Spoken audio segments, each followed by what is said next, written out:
Hello and welcome back to the Andrew B. Steiner Show. I am Andrew B. Steiner. As much as you might not believe it, it is me, the person who the show is named after. I have made time from my busy schedule to be on this show, and it is an honor to be here. And I am very humbled that I would allow myself on my show because it's a very heart it's a project that goes deep into my heart and my soul, and I wouldn't want anybody on this show that is not a very thoughtful and talented person. So the fact that I'm letting myself be here is a big step for me. In the past, I've only let other people be on my show, so yeah, usually it's just them solo, but now I'm allowing me. And hello.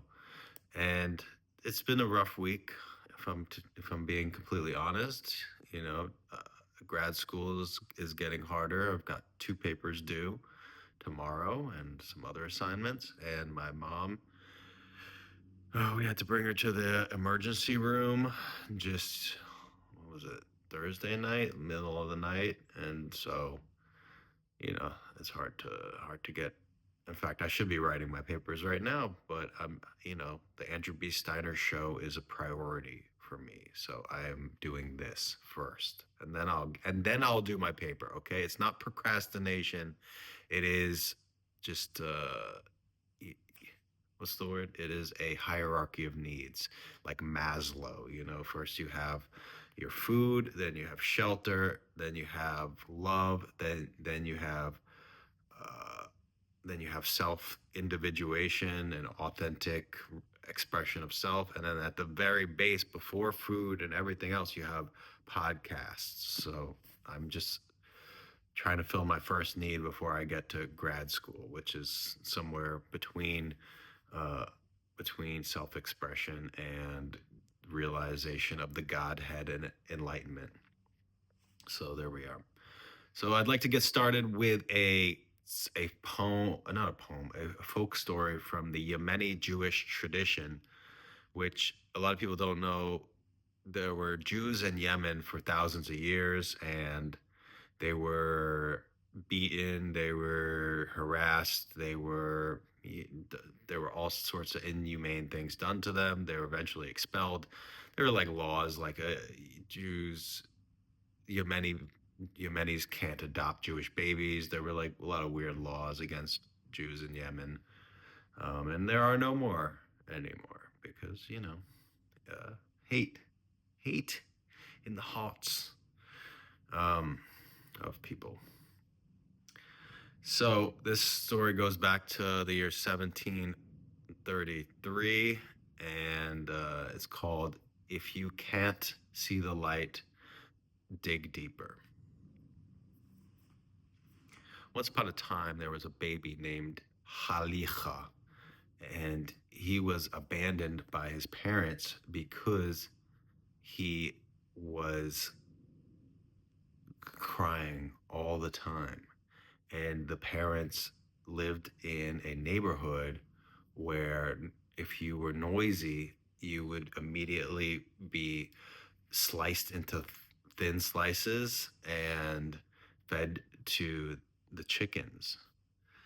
And so they had to get rid of the baby. And little baby Saliha was crawling through the gutter, and he came upon a rat's head. And the baby was so hungry that it started gnawing on the rat's head. The end. So it's kind of a story of hope and about what you can accomplish if you set your mind to it, and the power of dreams. Okay, I'd like to deliver a rap song that I wrote. It is kind of a hard song for me to rap because it is so near and dear to my heart. It's about um, the time in fourth grade where I confessed my love to my friend, and she basically said that she just wanted to be my friend, and this is it.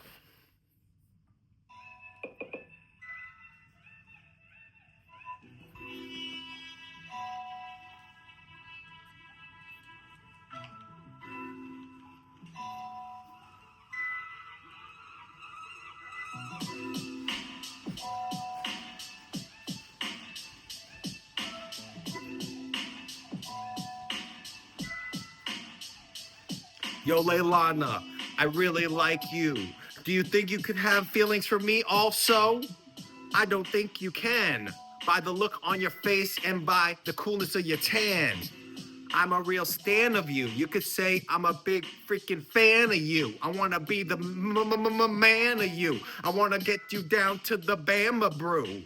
Alright, we could go have beers in about 10 years when we're old enough to transcend the fears. Looking in the eye like a deer. Man, the headlights are making me queer.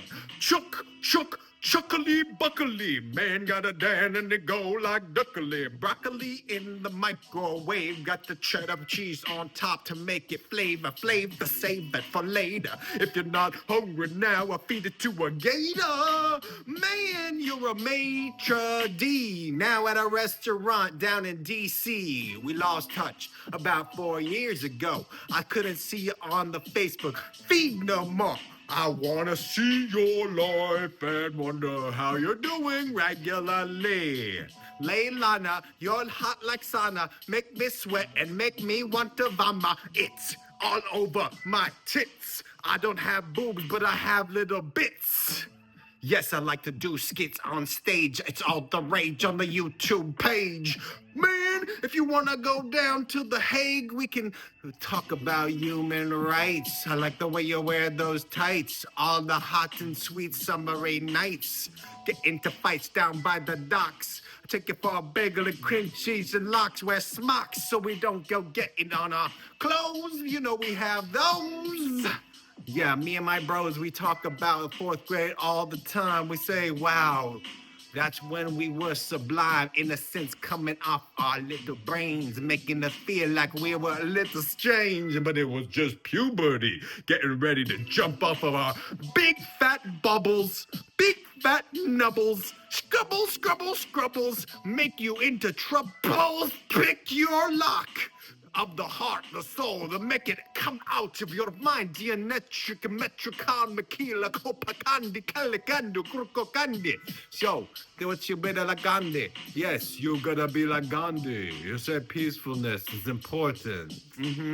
Get into the streets and start snorting at the cops. Tell them, yo, wear a top hat if you want to work for the rich folks, because that's not a badge, that's a skip coke. That's a lip doke. That's a trip moke. Everybody wants to be a slow poke, but they're walking around so fast they can't stop themselves, so it's a blast. Yeah, man, we got a glass of Coca-Cola mixed with milk. You know what we call that? We call that lumpy juice. We call that lumpy juice. Coca-Cola mixed with milk. Man, you got a koala on your back. That's what we call an addiction in Australia. Yeah, man, I'm not gonna mess with your mind. I'm just gonna tell you straight up. You are a bug knot. You are not made of bugs. Yeah, bugs stringing their legs together in weird ways. That's why we go down the separate ways. Got a crush in fourth grades. Yes, she tells me you ain't my type. I say, what? Now I'm getting angry. I gotta go. You have a good life, Leilana.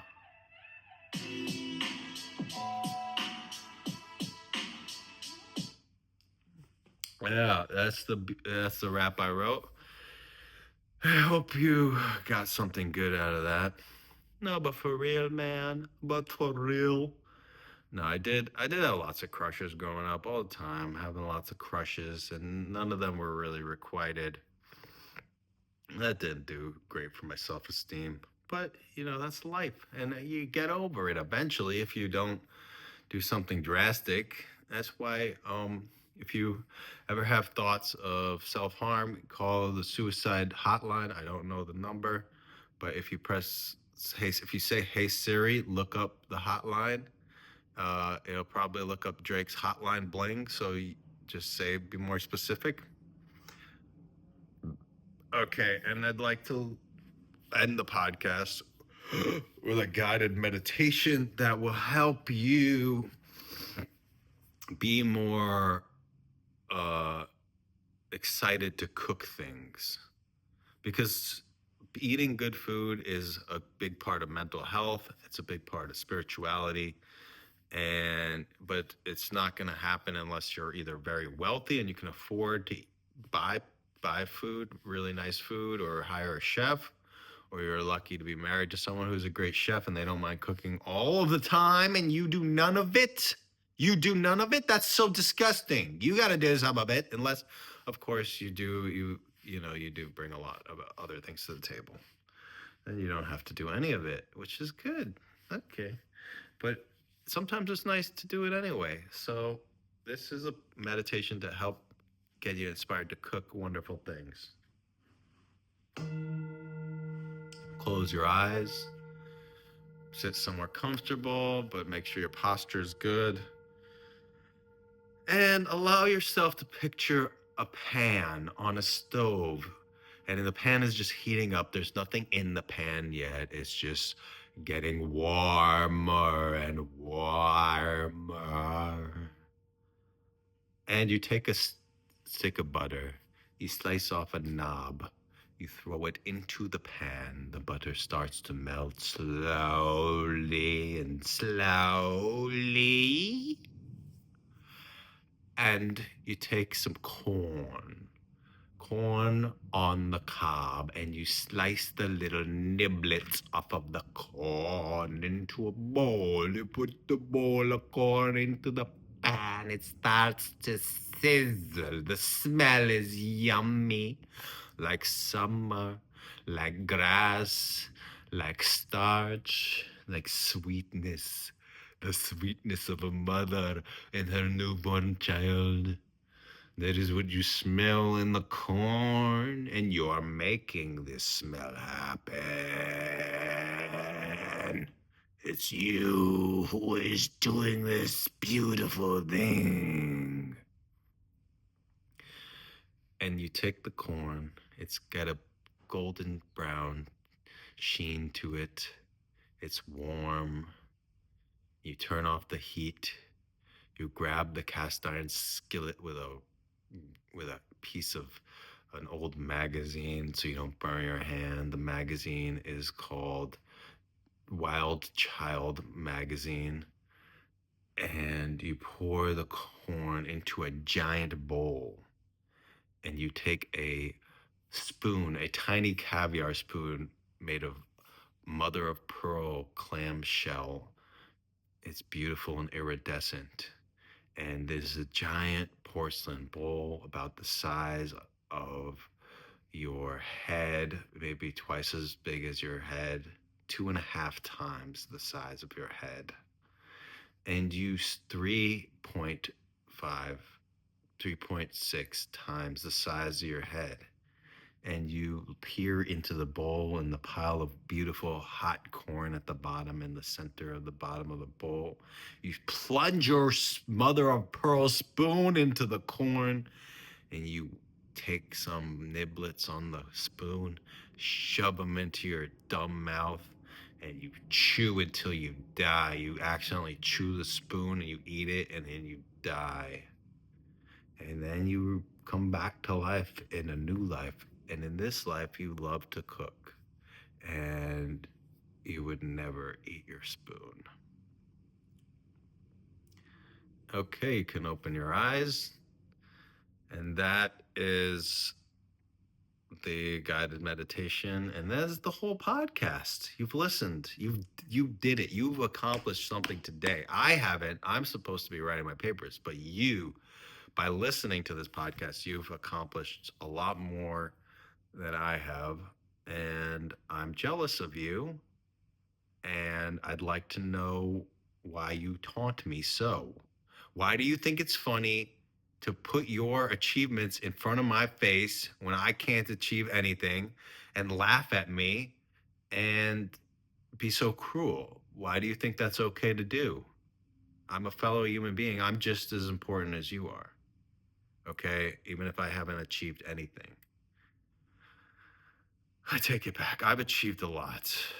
I've achieved chair. I've achieved table. I've achieved ottoman. I've achieved couch. I have achieved this couch. And I'd like you to show me the proper respect as man who's achieved couch. And take that away from this if you take nothing else away. A man who's achieved couch is also could be you one day if you work hard enough and remain focused. Thank you very much. Enjoy life. It's every second is beautiful and don't take it for granted. This is Andrew B. Steiner. This has been the Andrew B. Steiner Show. If you want to do anything, do it. If you want to do anything related to me, do it. Thank you.